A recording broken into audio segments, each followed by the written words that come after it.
राज्याचे समाज कल्याण आणि न्याय मंत्री आदरणीय संजयजी शिरसाट साहेब, ज्या अतिवृष्टीमुळे संकट शेतकऱ्यावरती आली त्याची पाहणी, त्याचं निवारण करण्यासाठी, आपल्याला दिलासा देण्यासाठी या ठिकाणी उपस्थित राहिले तुमचे आमचे लाडके खासदार आदरणीय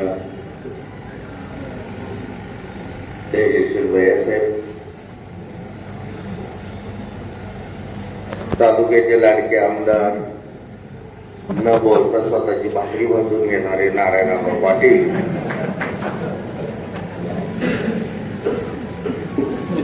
त्याचप्रमाणे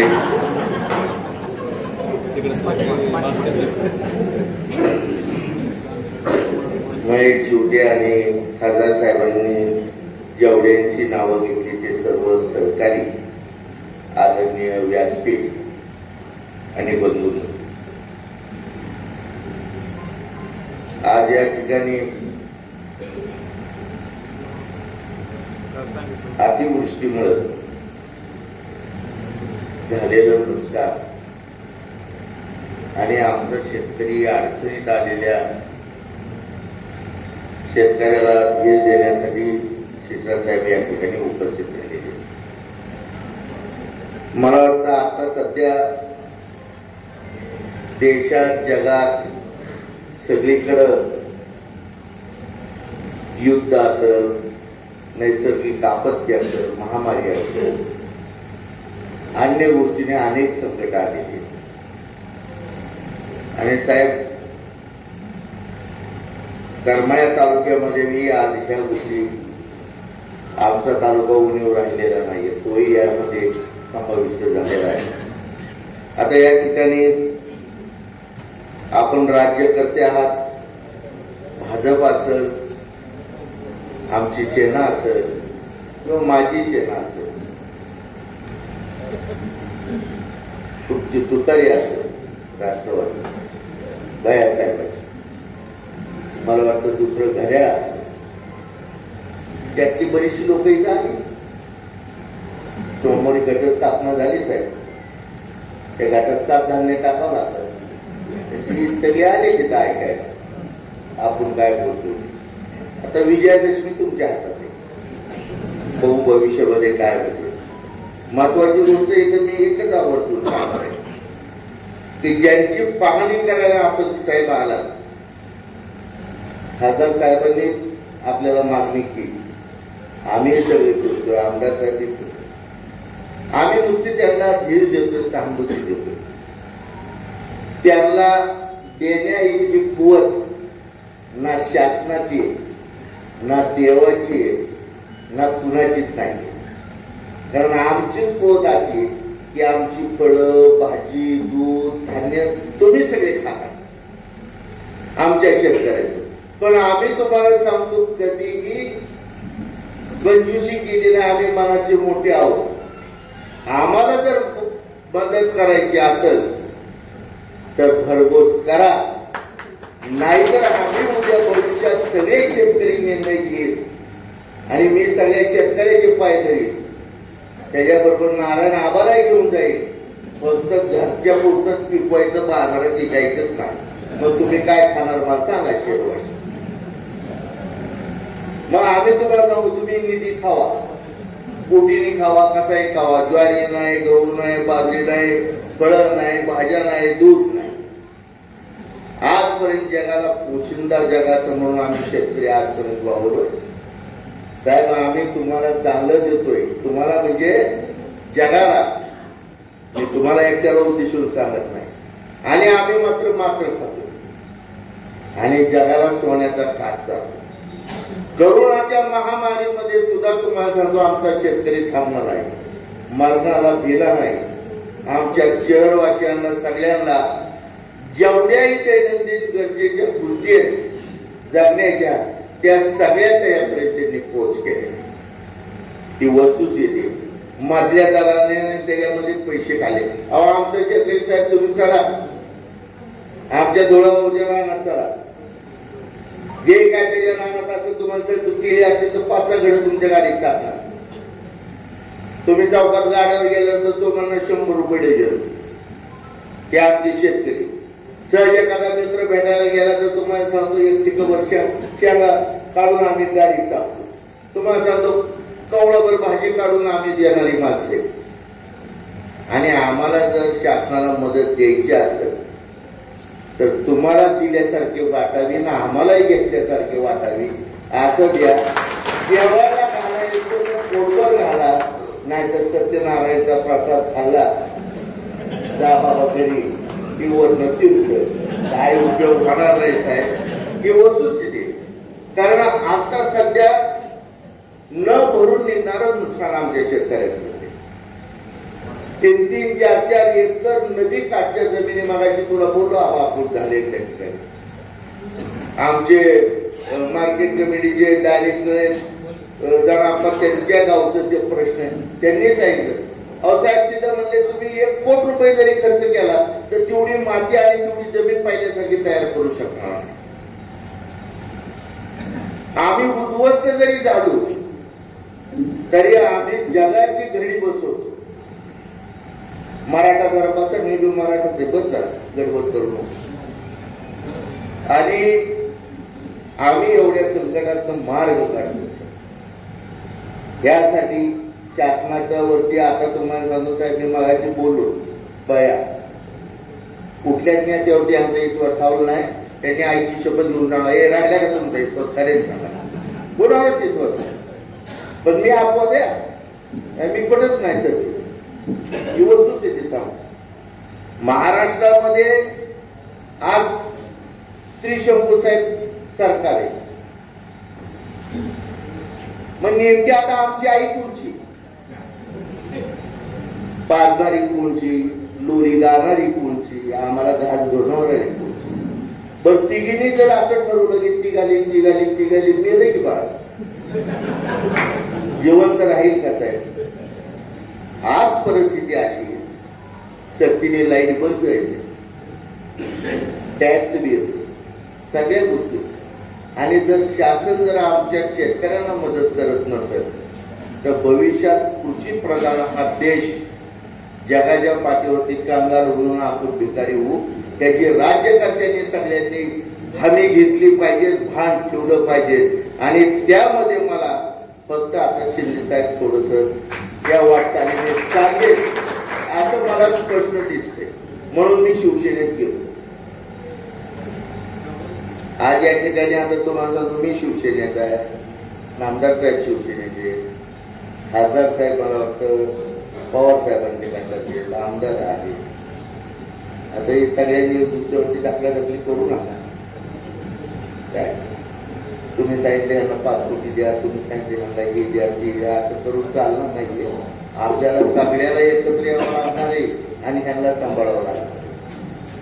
मी भैयासाहेब तुम्हाला गांभीर्याने सांगतो, यांना साक्षी ठेवून जर साहेब यांच्या अर्ध्या भाकरीची जर व्यवस्था केली नाही तर उद्या तुमची एक भाकर धोक्यात आहे. ही वस्तुस्थिती सांगतो. आणि ह्याच्यासाठी तुम्हाला सांगतो तुम्ही सगळ्यांनी एकत्र आहात. मगाशी बोलता बोलता मला वाटतं कुणीतरी मंगेश का महेश कोणतरी म्हणलं की तुम्हाला या भागात तुम्ही म्हणले आम्हाला ढकलतंय असं होतं तसं होतं. मी पावडर टाकली की आता भैया तुम्ही तक्रारी पाडा. मी पुढे गेलोय तुम्ही मागणं या, मग तुमच्या मागात तो बिघडी. मग आपण सगळी एका ठिकाणी आलो म्हणजे कसं होईल. एका विचाराने एका धोरणावर यावा. आपल्याला कुणाला तोरा करायची गरज नाही, कुणी कुणावर ढकलायची गरज नाही. काय जी होईल ती निकाली होईल. मग ह्या गोष्टी जर करायच्या असतील भविष्यात साहेब तर आम्हाला असं वाटतं की आताची सध्याची जी परिस्थिती भया तुम्ही शिळीची गोष्ट सांगितली पण वरच्या सरकारची गंमत अशी की आता पुढच्या येणाऱ्या गोष्टीची तयारी चालू आणि ही स्पर्धा आहे. आणि ह्या स्पर्धेमध्ये तुम्हाला सांगतो आमचे सस्य बळकट आलाय. 29ला सगळ्याला आपलं आपलं सरकार आणायचं, त्यासाठी सगळी वडावडी चाललेली. आपल्या शिवसेनेकडे सगळं फाटकीच खात्यात आहे. पण तुम्हाला सांगतो आम्ही बी असे जिद्दीवान आहेत. मी स्वातंत्र्य सैनिकाचा मुलगा आहे. आम्ही चिरवटाचं लेपाट तयार करू, पण तुम्हाला ह्यांना थंडी वाजून कधी देणार नाही. कारण ह्यांचा विश्वास आमच्यावर आहे आणि त्या विश्वासाला आम्ही तडा जाऊ शकतो. गमतीशीर गोष्टी आता हे असं जुळलंय तुमचं की आम्ही बघत बसलोय. एका गावात एक पांगलं पोरग होतं साहेब, पोलिओ झाला लहानपणीचा.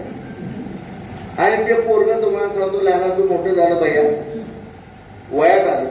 घरची म्हणली याचं लग्न करूया आपण. आता पांगल्याला कोण पोरगी देणार? मग दापाच गावात पुढं जवळ काही कुणी नव्हतं. मग एका गावामध्ये मुलगी मिळाली. म्हणजे आता मुलगीची जर घरची मुलाला बघायला आली तर मुलगा अपंग म्हणल्यानंतर ते त्याचं लग्न आपल्या मुलीबरोबर करणार नाही. मग त्या ठिकाणी तुम्हाला सांगतो असा बुद्धिवान माणूस, आमच्या एक असा चतुर बुद्धिवान माणूस, चतुर माणूस महेश चिवटेसारखा, त्याने सांगितलं सोपे मागा काय. पहिल्या काळात पोत्यात धान्य नसायचं, कणगीत धान्य असायचं. मोठमोठ्या खंडीच्या 2 खंडीच्या कणग्या असायच्या. मग म्हणजे ती पोरग कणगीत उतरवा काय. आणि पाहुणे बघायला आल्यानंतर ह्या पोरांनी कणगीत उतरल्यावर ती कमरपासून खाली राहिले. कणगीत कणिक बघितले साहेब तुम्ही, ही अशीच असते डायरेक्ट सारखी. मी जसं एवढंच दिसतो, कालचं दिसते का माझं, तसं ती कणगीत उतरलं, पाठीने ज्वारी करून खाली पोत्यात टाकली. नवरी केली, पोरं म्हणजे माणसं म्हणजे मुलगा नाही म्हणजे ती इतकं कामाचं आहे, बिनकामाचं अजिबात खाली उतरणार नाही, लग्न होण्याचं नाही.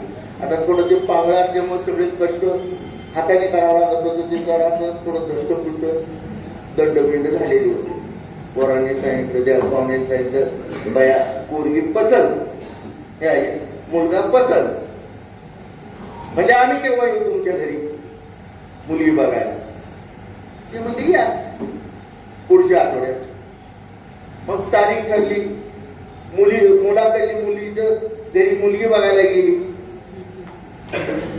मग मुलीच्या घरच्यांनी विचार केले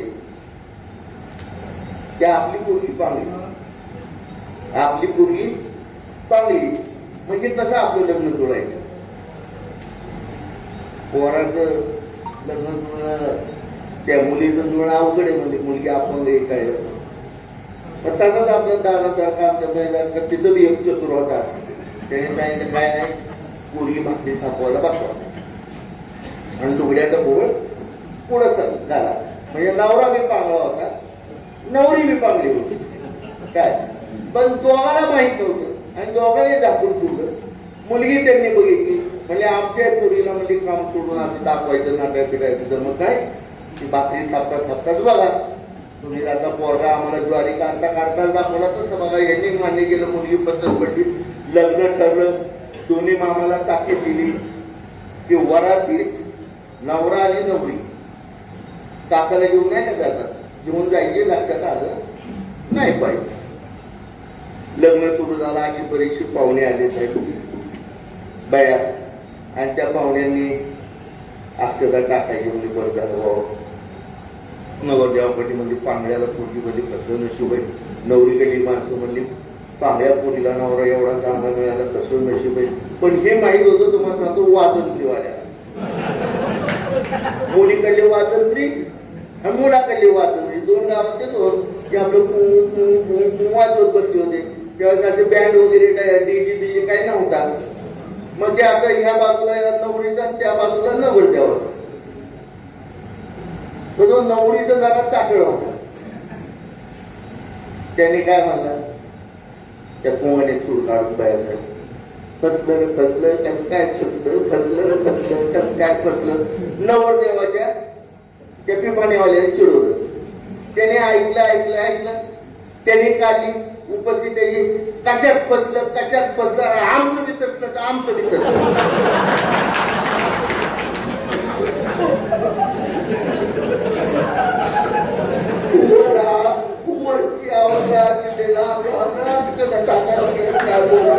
असा खेळ झाला.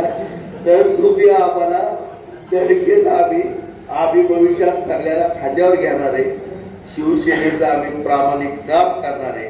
कारण शिंदे साहेब हे शेतकऱ्यांचे सर्वसामान्य ते तळागाळात नेतृत्व आहे. गादीवर जन्माला येऊन सोन्याचा चमचा घेतलेलं नेतृत्व नाहीये. शिंदे साहेब हे आपल्या ह्याच्यातले काय म्हणायचं त्याला कुणब्याच्या ह्याच्यातले कष्टकरी कामगार ह्यांचं रक्त त्याच्या अंगात बायासाहेब तुमच्यात ते आमच्यात तेच आहे. तर आपल्याला भविष्यात असू द्या आपल्याला काय त्यांच्यावर प्रेम आहे सगळ्या गोष्टी पण ह्यांच्यासाठी तरी जमलं तर बघा सांगा पाहिजे मी बी आहे मी बी जास्त तुमच्यावरती तुम्हाला सांगतो सौंदर्य टाकणार नाही. आमच्यावर वड घेऊ तुला माहिती घ्यायची असं वड घेतलं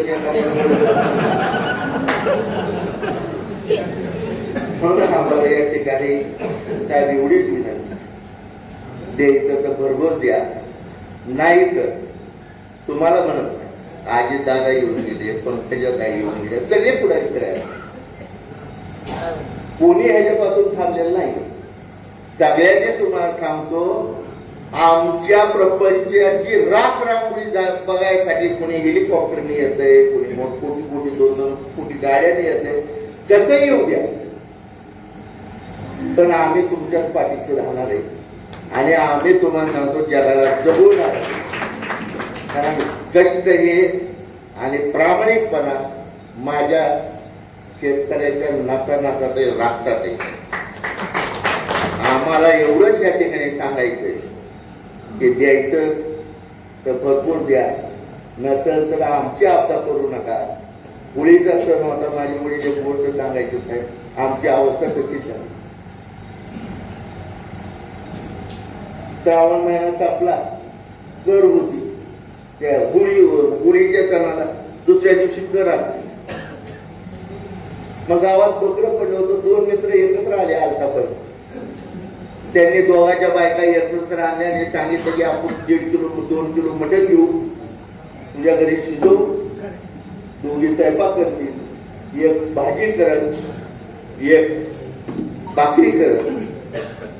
आता 2 बायका एकत्र आल्यानंतर तुम्हाला सांगतो वोल्टचं राजकारणची चर्चा झाल्याची होती थांबत नाही. मग त्या सगळ्या दोघींनी गावचा आढावा घेतला कुणाचं घर कसं कुणाचं घर कसं हिच्या घरात कसं तिच्या घरात कसं आणि हा आढावा चालू असताना ते मटण तुम्हाला सांगतो ते चुलीच्या वाट्यावर फुलेलं होतं बाहेर एक फिरचं पिलू आलं आणि ते कटुडे घेऊन निघून गेलं. तोपर्यंत गावाच्या विकासाची ह्याची त्याची ह्या दोघींनी चर्चा केली आता म्हणजे ते टाकायला गेलेत कर्या घेऊन येतील आपल्याला लवकर स्वयंपाक करावा लागेल. मग ते पाठीशी उठल्या तर बघतात ते कटूनच नाही म्हटणार पहिलं खडक्यात बाजून आहे डब्यात दिलंच नव्हतं आम्हाला जाऊन बघतात ते पुत्र खाऊन सुरू झाले मटणच नाही. दोघी म्हणजे आता मरेपर्यंत मार खावा लागतो बाहेरच्या म्हणजे आपल्यात असतच नाही झालं रक्ता व्यक्ती मग तो काय त्या दोघीने ठरवलं आता करायचं काय बरं खेड्यात काय मटणाची दुकानं नसते की कवा गेलं की आणायला तरी दिवशी बोकड पडलेला असतो. आता काय करायचं दोघी विचार करत असताना एक त्यांचं एका बाईला 5-5.5-6 वर्षाचा मुलगा म्हणून तो आता हे सगळं बघत होता. मग या दोघींनी ठरवलं म्हणजे पुढे नाही आपण दोघीच कुत्र्याचं पिलूच कापलं शिजवलं. आता हे बारकं बाळ सगळं बघत होतं. हे दोघं असे जिंकून आले म्हणजे झालं का जेवण म्हणजे झालं वाढा म्हणजे वाढलं. आता ते घास घेणार तेवढ्यात त्या पोराला वाटलं की आता वडील आणि चुलते म्हणजे काका ते हे आहे ते वडिलांचे मित्र ते पुत्र खाणार. बरं हे आपण जर सांगावं की हे कुत्र्याचं मटण आहे तर आपले वडील आपल्या आईला खूप मारते. नाही सांगावं तर म्हणले की पुत्र खाली पोराची डोकं लढवलं साहेब. त्याने सरळ एक बाजू वर केली ताटात लग्न ताटात लग्न केली म्हणजे वडिलाचा सांगता फडकला त्यांनी माझी मुस्कळा ते कसं खायचं बाहेर त्यावेळेस ते पोरग रडत रडत म्हणतो हे आम्ही म्हणतोय तसं तो माँ मरे ना कहूं तू बाप कुत्ता खाय. आता बघा तुम्हाला काय करायचं. या ठिकाणी मला सगळ्याला व्यासपीठावरले नेते आबा असतील, खासदार साहेब असतील, नामदार साहेब असतील, यांना सगळ्यांना विनंती करायची. साहेब दिवस खूप वाईट. आम्हाला शासनाकडे कुणाला म्हणावा असा न्याय मिळत नाहीये. मुळामध्ये वरच स्पर्धा चालली आणि ह्या स्पर्धेमुळं मंगेश आम्ही तुला सांगतो प्रेक्षक झालो. खेळ तुमचा सुरू झालाय. आमच्याला विचार व्हावा, सगळ्यांनी एकत्र यावं. आम्ही 29 ठरवतो ना कुणाला करायचं काय करायचं, पण आम्हाला तुम्ही एकत्र येऊन सगळ्यांनी जरा सहकार्य करा. राजकारण बाजूला ठेवा भैयासाहेब, आणि थोडस सहानुभूती म्हणून एक तुमच्या घरातला शेतकरी घटक आहे असं समजून सगळ्यांनी त्यांना मदत करा. आणि तुम्ही जरी शासनाने केली नाही तरी आम्ही सुद्धा आमच्या पायावर उभारल्याशिवाय राहणार नाही. पण तुम्हाला सांगतो आमची अवस्था अशी करू नका की भीक नको पण पुत्रावं. म्हणून मागाशी मी सांगितलं की आम्हाला सत्यनारायणाचा प्रसाद नकोय.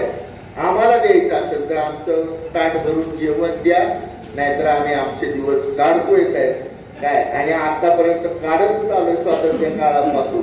पण राज्यकर्त्यांनी सगळ्यांनी आता हा आमच्या बद्दलचा दृष्टिकोन बदलावा आणि आमच्या बाबतीत योग्य निर्णय घ्यावा. सगळा विकास थांबू द्या, मेट्रो थांबू द्या, थॅट्रो थांबू द्या, सगळं थांबू द्या. कारण आधी शेतकऱ्याला द्या आणि नंतर बाकीचा तुम्ही विकास करा. आता या ठिकाणी मी तुम्हाला आवर्जून सांगणार आहे, लाईट बिल आता आमचं घेऊ नका, खताच्या किमती कमी करा, तुम्ही आम्हाला मदत करा, आमच्या शेतामध्ये झालेल्या नुकसानाची भरपाई द्यावा.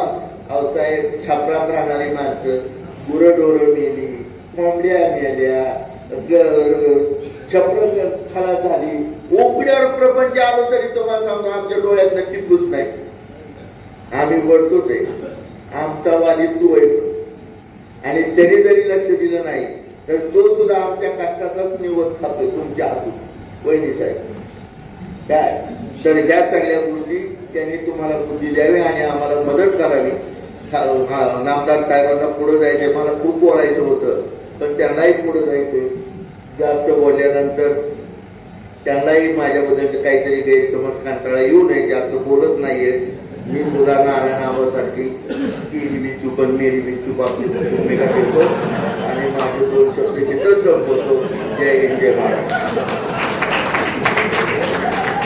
साहेब, यानंतर आजच्या या पाहणी दौऱ्याचे प्रमुख आणि आजच्या शेतकरी मेळाव्याचे प्रमुख सन्माननीय